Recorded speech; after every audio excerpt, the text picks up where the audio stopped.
Brawlers. Every time they add a new brawler in Brawl Stars, there's a chance that it's going to be insanely OP, insanely pricey, or both. Today, we're going to be looking at 7 brawlers that at one point were incredibly OP, either at release or due to a buff. Now, there's way more than 7, of course. We could go on and on, but if you guys want to see a follow-up, feel free to comment down below your picks for the most broken brawlers of all time. Anyways, enough said, let's get right into it. Let's do this. Shelly. Shelly has always been a powerful brawler. In fact, when the game first came out, she was almost immediately nerfed. This ain't her first rodeo, dog. But today, we're focusing on the 2019 Shelly. Back when they were introducing new star powers, Shelly got one called Band-Aid. Basically, what Band-Aid did was if she fell under 40% health, she would instantly get all her health back. To this day, scientists are still trying to figure out what the f the developers were smoking. I mean, I want to know. Goddamn, pass that shit over here, dog. Anyways, I don't even think I need to explain how broken this new star power was. You just gotta know what it did. It was insane. This basically allowed anyone playing Shelly to play way more aggressively because as soon as she started to lose a fight, it was like, psych! Now, unfortunately for the community, Supercell had gone on vacation and we had to deal with Band-Aid Shelly for 2 whole months. She was everywhere during the summer of 2019. Good times though, right? After those 2 months had passed though, the star power was unsurprisingly nerfed, decreasing the healing to 2000 HP rather than all of it, and this would be dropped down again to 1800 just a few weeks later. Crazy how much a star power can disrupt the meta so much. Chester.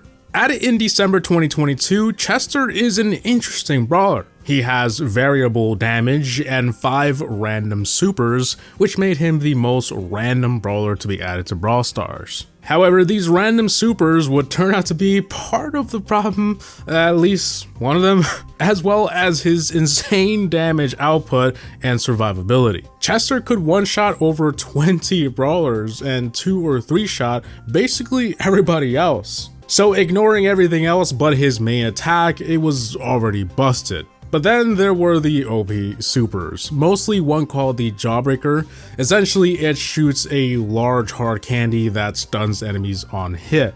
And while it may not be as intimidating today, at release this super was out of this world. It did a lot of damage and stunned for too long, so you couldn't do anything but accept your fate. If you happened to run into a Chester, it was pretty much game over. No matter what super he had ready, the simple fact is that he did too much damage and had very powerful supers, which by the way charged pretty quick. Just a month later in January 2023, Chester would get a very big nerf, mostly concentrating on that Jawbreaker super, which made it less effective, including dealing almost no damage now. But he would also get his base damage decreased, as well as requiring more hits to charge the supers. Some say the nerfs were too harsh in that it basically killed any chance the brawler had to shine, and maybe they were right because following the nerfs, Chester has been buffed twice already.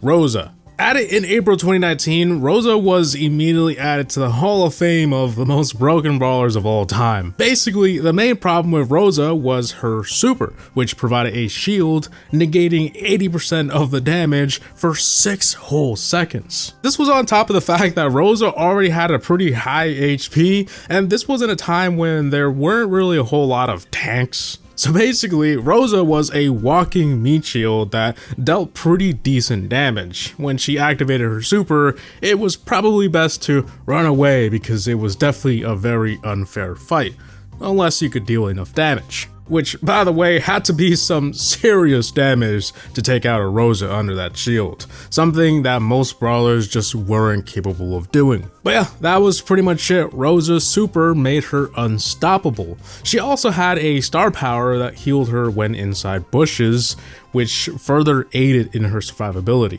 Shortly after release, her shield protection was reduced from 80% to 70%, and the duration went down from 6 seconds to just 4. However, these changes proved to be not enough, and she was nerfed twice more, increasing the hits necessary for the super from 9 to 11. The duration went down to just 3 seconds, and her star power was nerfed, as well as her base damage. Rosa went through some vigorous changes, and it just goes to show how strong she originally was, and even today, she's pretty decent. 8-Bit. Released in August 2019, 8-Bit was alright. He wasn't overpowered. I mean, his base damage might have been slightly powerful, but nothing out of the ordinary for a new brawler. That is until a week after its release. 8-Bit got a new star power called Extra Life, and this is where the real fun started. The Extra Life star power essentially allowed him to respawn after dying, and that alone was very OP. He would just come back to life and clap the shit out of you. The main issue with the star power was that he came back to life with 3 seconds of invincibility and full ammo. So when he came back, there was nothing you could do to take him out except for running away or taking some cover.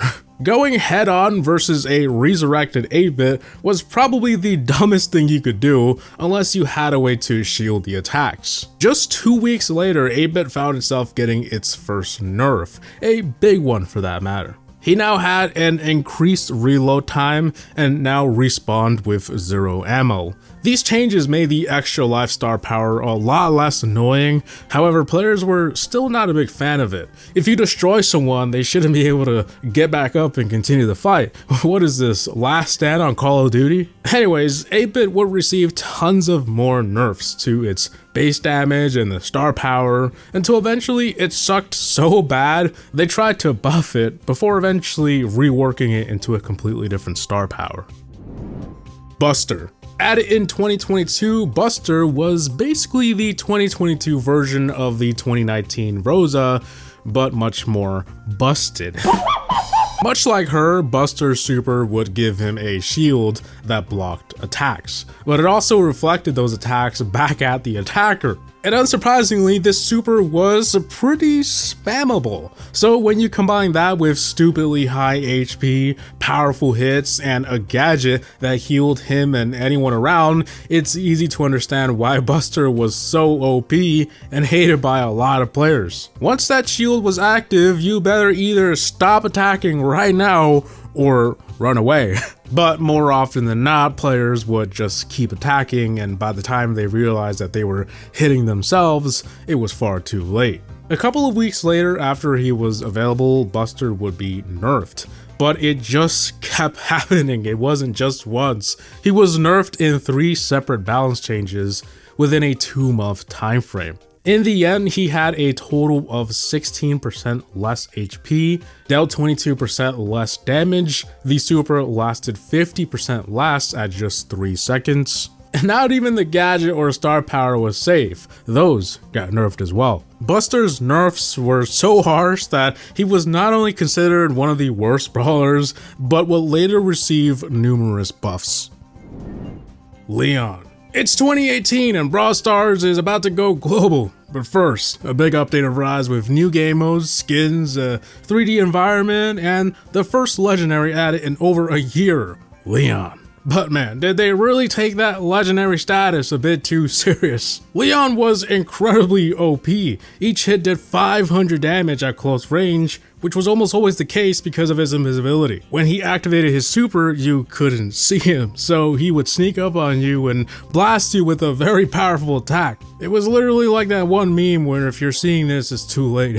By the time you saw Leon, your ass was getting clapped. The only way to see him was if he got hit by something else, or you attacked him first. But of course, easier said than done because he was f***ing invisible. Also, speaking of his super, it charged pretty quick. In just 8 hits, his super was ready. Leon was dominating in just about every game mode because his invisibility and high damage made him useful in every scenario. To make matters worse, the odds of unlocking Leon yourself were extremely low, so the average player did not have this OP legendary. unless you got really lucky or purchased a bunch of mega boxes. However, just 2 days after release, Leon was already getting nerfed. Players were now able to see him within 4 tiles when invisible, and this dramatically increased the amount of time you had to react. But that's not all. Over the next 4 months, he would be nerfed a few more times, which included a total of 8% less damage. His super lasted almost half of its original time, and the super required more hits to activate. Basically, almost every aspect of Leon was nerfed, and you'd think that he sucked after that, but no, he was a pretty decent brawler. Just goes to show how OP and broken he was. Darryl. Now, Darryl has been stronger than average more than once, but I wanted to talk about the 2018 Darryl. After receiving some buffs throughout 2017 and 18, Darryl was pretty dang strong and probably the best medium tank in the game, at least at the time. Darryl could literally use his super to dash from one side of the map to the other because the super's range was insane. And combine that with his steel hoop star power that negated 80% of all incoming damage, he was a beast. It didn't take long for players to realize that, wait a minute, there's a game mode that you have to get across the map to get something. Heist. And with Darryl's cross map range, high HP, powerful hits, and broken star power, he was the perfect heist menace. But also gem grab and bounty because you could just dash to whoever was hoarding all the f***ing gems or stars. However, in the game's global launch, this party would come to an end. Darryl was basically reworked to make his super more accessible, but at the same time saw numerous nerfs, including having significantly less HP, less damage from his main attack and super. The star power shield was reduced from 80% to 30, and the super's range was now just a fraction of what it used to be. Darryl would remain pretty viable in all game modes, but definitely not as strong. He would even get buffed just a month later. So guys, that wraps it up. That is my list of the most broken brawlers of all time. Like I said in the beginning of the video, there is way more we can discuss, a lot actually, but this was just a starting point. I eventually wanted to make a follow-up sometime, so if you have any favorite OP brawler situations, drop them down below. I've been gone from Brawl Stars for a while, but I'm playing catch up here and it's been really fun. Anyways, I hope you guys enjoyed today's video. Please like, comment, and subscribe. And as always, thanks for watching. Havoc Gaming outs. Peace.